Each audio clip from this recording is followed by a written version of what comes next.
You know that moment when you walk into a place and something feels off? Like your body knows something your mind hasn't figured out yet? This is the story of a man who pressed the wrong elevator button. A simple mistake. The kind that changes everything.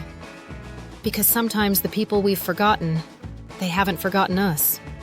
And sometimes, a single room can hold an entire life we never knew we lost. His name was James, 32 years old. He lived in a downtown apartment building, one of those massive complexes where you never see the same person twice. He'd been coming home from work. Same route. Same elevator. He was tired. On his phone. Not paying attention. The elevator doors opened on the 17th floor. He stepped out without thinking. It took him 3 steps down the hallway before he realized something was wrong. The door numbers weren't matching. He was looking for 1704. But the numbers were going backwards? Wait, did I get off on the wrong floor? He turned around, looked at the elevator. Yeah, he'd pressed 17 instead of 27. Simple mistake. But instead of going back, James decided to look around for a second. The hallway looked different from his floor. Quieter. Older. The paint on the walls was this pale blue color. Kind of familiar? He wasn't sure why, but he kept walking. When he got to apartment 1704, he stopped. His hand reached out to the door without him thinking about it. Like muscle memory. Like his body remembered something his mind didn't. The door was slightly ajar. Hello? Anyone home? No answer. Just the sound of the city outside the windows. Traffic. Distant sirens. The hum of an air conditioner. James pushed the door open a little more. He knew he shouldn't. He knew this was someone else's space. But something was pulling him in. Something he couldn't name. He stepped inside. The apartment was small. Cozy. The walls were covered in photographs. At first, James didn't understand what he was looking at. Just images. Memories that weren't his. But then he stepped closer. His breath caught. There was a photo of him. But younger. Maybe 25? 26? And he was with a woman. She had dark hair. Dark eyes. She was smiling at him like she knew all his secrets. What the? I've never seen this before. Who is this? James moved from photo to photo. Him and her at the beach. Him and her at some kind of party. Him and her on what looked like a hiking trail, both of them covered in mud and laughing. They looked happy. More than happy. They looked like people in love. But James had no memory of any of it. He walked over to a side table. There was a small wooden box.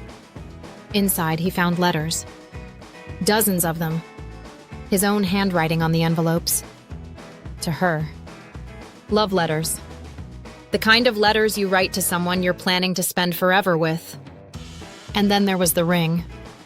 A diamond engagement ring. Sitting in a small velvet box. On the bottom of the box, 3 words were engraved. Forever starts now. James's hands were shaking. His chest felt tight. This is insane. This isn't real. I would remember this. I would remember her. I would remember proposing. He heard a key in the lock. The front door opened. And there she was. The woman from the photographs. Older now. Maybe 40. But it was definitely her. Same dark eyes. Same face. But now her eyes were red. Like she'd been crying. She froze when she saw him. For a long moment, neither of them moved.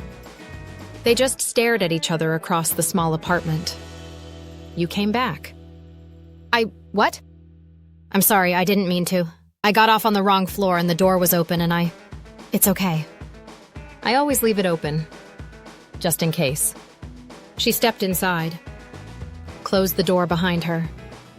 She didn't seem surprised to see him. She seemed relieved, like she'd been waiting for this moment for a very long time. Do we know each other? James. You don't remember me? Her name was Sarah, and she told James the story of their life together. How they met in college. How they fell in love. How he proposed in the rain outside a coffee shop. How they were supposed to get married the next spring. But then one night 7 years ago, James got in a car accident. A bad one. He hit his head hard. The doctors said he was lucky to be alive.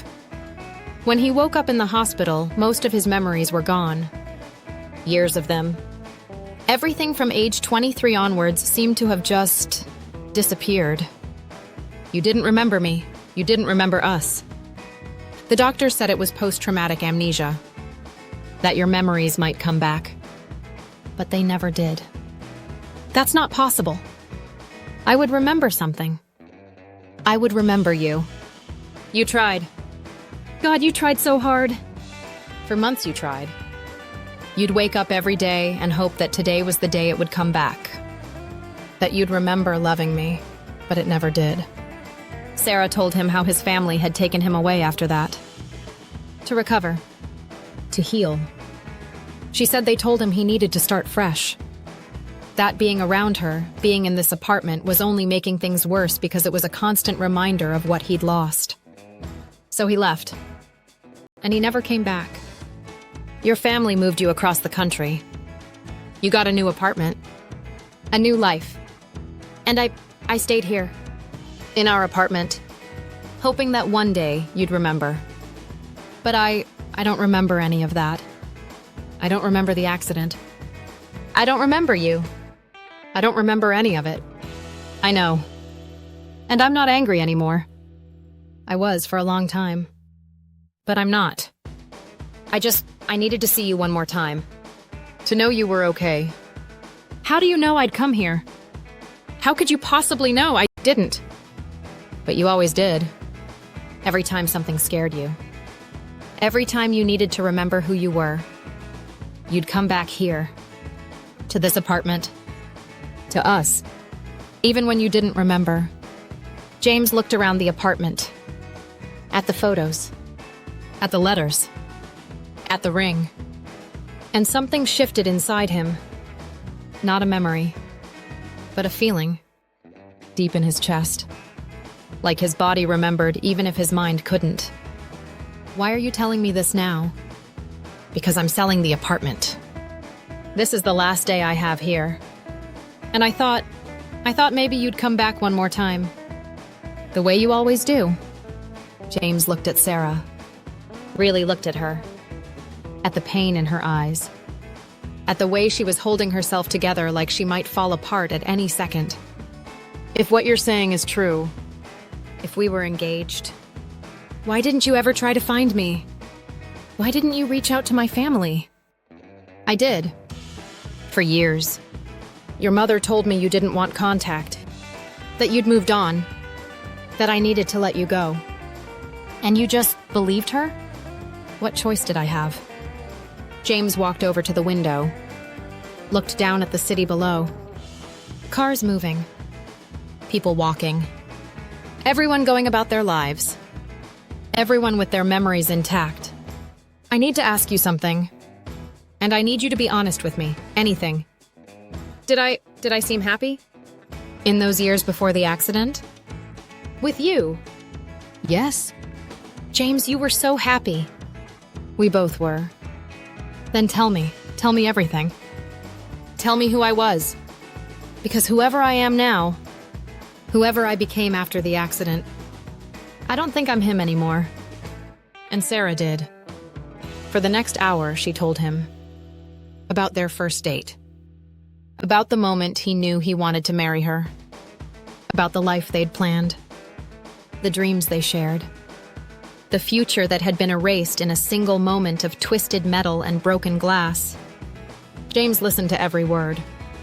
And with each story, he felt something breaking inside him. Not pain exactly, but a kind of grief for a life he'd lived, but never known he lived. When Sarah finished, James asked to see his old phone. His old wallet. anything that could prove what she was saying. She pulled out a box from the closet. Inside were his things. From before.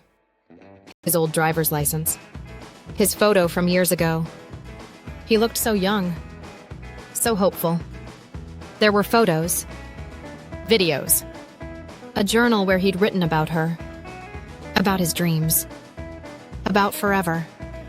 And then there was something else. A letter. Sealed. With his name on it in his own handwriting. James looked up from the letter. At Sarah. At her face. And he understood. In that moment, he understood everything. When did you write this? The day after the accident. I had a feeling... I don't know why. I had a feeling that even if you forgot everything else, some part of you would remember that apartment. Would remember to come back. And I did. I've been coming back. For 7 years, I've been coming back to this apartment. And I never understood why. I just felt pulled here. Even though I didn't remember you. Even though I didn't know why I was coming. What do you mean you've been coming back? James, you haven't been here in 7 years. Not once. James felt the room tilt. What? I've been walking past your building. Where you live now. I know where you work. I've watched you, James. All these years. And you never came back. You never even tried. But I have these memories. Not real memories. But these feelings. These instincts. Like I've been here before. Like I know this place. You're describing déjà vu, James. Your mind is trying to make sense of what I'm telling you. It's creating false memories. And that's when James understood. That's when the real shock hit. Oh God. Oh my God. She's been following me. For 7 years, she's been following me. And I have no idea who she is. James took a step back. Then another. I need to leave. Wait. James, please. Just hear me out. I'm not trying to hurt you. I'm not crazy. I missed you so much. I don't know you. I don't remember you. And what you're describing, following me, that's not love, Sarah. That's not okay. It's not like that. I was just making sure you were safe. I was just watching me without my knowledge. For 7 years. James moved toward the door. The accident didn't erase your love for me, James. It erased me, but I was always there. In your apartment building. On your street. In your life. Even if you didn't know it. Maybe. Maybe I did love you. Maybe the man I was before the accident would recognize you. But I'm not him anymore. And I can't be him. I can't live a life I don't remember. I can't love someone I've never met. He opened the door. What if your memories come back? What if one day you wake up and remember everything? Then I guess I'll have to live with that. But today? Today I have to live with who I am right now. And right now I'm a stranger to you. And you're a stranger to me. James left the apartment. He walked down the hallway. Called the elevator. And as the doors closed, he caught one last glimpse of Sarah. Standing in the doorway of apartment 1704. Watching him leave. Just like she'd been watching him for 7 years. The question wasn't whether he'd loved her before the accident. The question was, what do you do when someone loved a version of you that no longer exists? And what do you do when that person can't let go? Sometimes the most terrifying thing isn't a memory you've lost.